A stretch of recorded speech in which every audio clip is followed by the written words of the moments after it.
Hey everyone! Welcome back to Lingoni English. My name's Emily. And I'm Brian. We at Lingoni are creating a series of videos to help you find out some information about studying or moving to the US. And in this video, we're going to be talking about traveling within the US.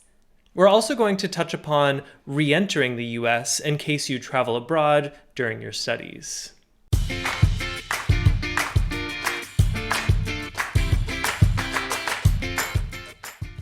So let's get started with talking about a traveler's checklist. Without going into a really long list of every single thing you need when you travel, here are some of the essentials that you'll need. Of course, your passport, your visa, your health insurance card. Also, make sure that you have the most recently updated contact information for your school's DSO, your designated school official, so for interacting with international students, as well as other essential contact info. This could be for maybe your roommates or your closest friends, as well as the contact information for your banks or relevant financial services. I recommend having this contact information both on a physical piece of paper that maybe you keep with your passport or somewhere safe, as well as having it up on a drive, like a cloud drive or something like that. That way, if you do lose your physical belongings, you still have the contact information of the people who you need. All right, so now traveling around the US and within the US, when you're going to a new city, before you even get there, make sure to check out what some of the best ways to get around are. So biking around could be the most efficient for some kind of cities. Taking the subway or the train might be helpful for others. But other cities might not even have a subway system, or maybe their bus system is kind of sad as well. So getting that information beforehand will help you know maybe what to pack or what to expect at least. Some places don't have great public transportation systems, so let's say you want to go out to dinner with friends and go to a bar afterwards and then get home.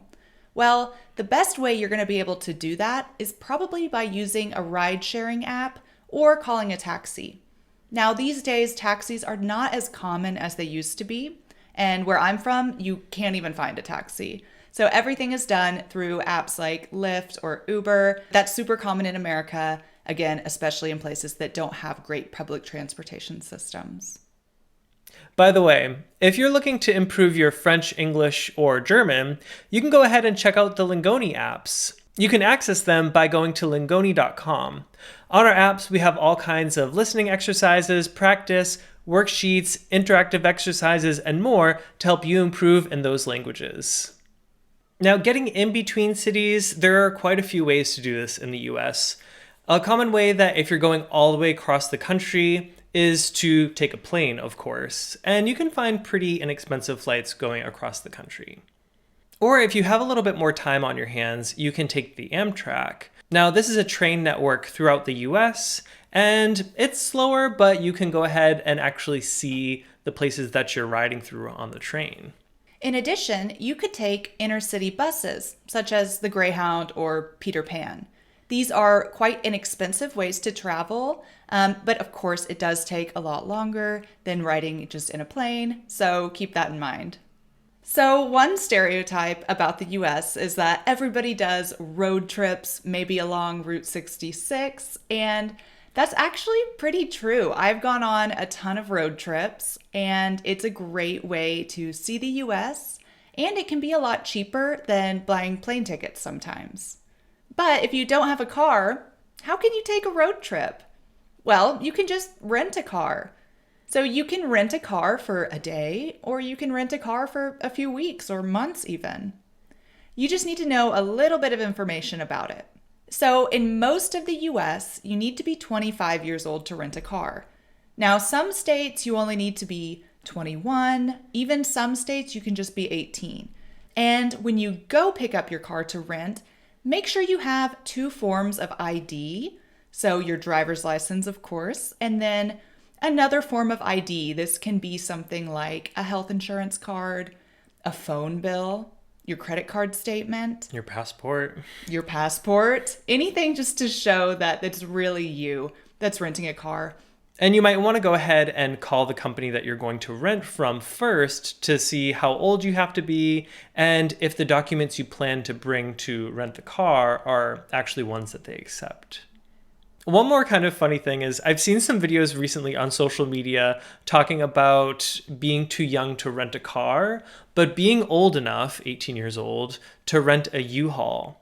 Now, U-Haul, Penske, and some other companies rent out trucks and other vehicles normally for you to be able to move. So hauling is moving your belongings across a certain place. And if you only need to be 18 to rent a U-Haul, maybe that's all you need to do your road trip. Although you could compare the prices and see if this is something that would actually work for you. Also, if you get in trouble for it, you didn't hear it from us. So let's talk quickly about accommodation. Now, let's go from cheapest to more expensive. So obviously the cheapest option would be trying to see if you could stay with friends. Typically this doesn't cost any money and you get some fun quality time with a friend that maybe you haven't seen in a while. You could also try couch surfing. So you go ahead and register on their website. And when you're using it in the US, you might have to pay a fee. There are some countries where you don't have to pay a fee in. But this can also be a good way to find a place to stay. And maybe meet some cool new people along the way. So the next one's a big one kind of all over the world, staying at hostels. And America is no different. Hostels can be either really cheap or more like the price of a hotel, depending on how many people are staying in your room.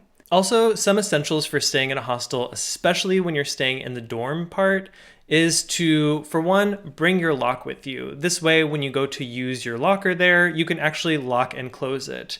You can check the website of the hostel first to make sure that you actually need it. But for example, when I moved to Europe, I definitely brought my lock with me because I knew that as I traveled around and stayed in hostels, I would need one and I didn't want to have to buy a new one.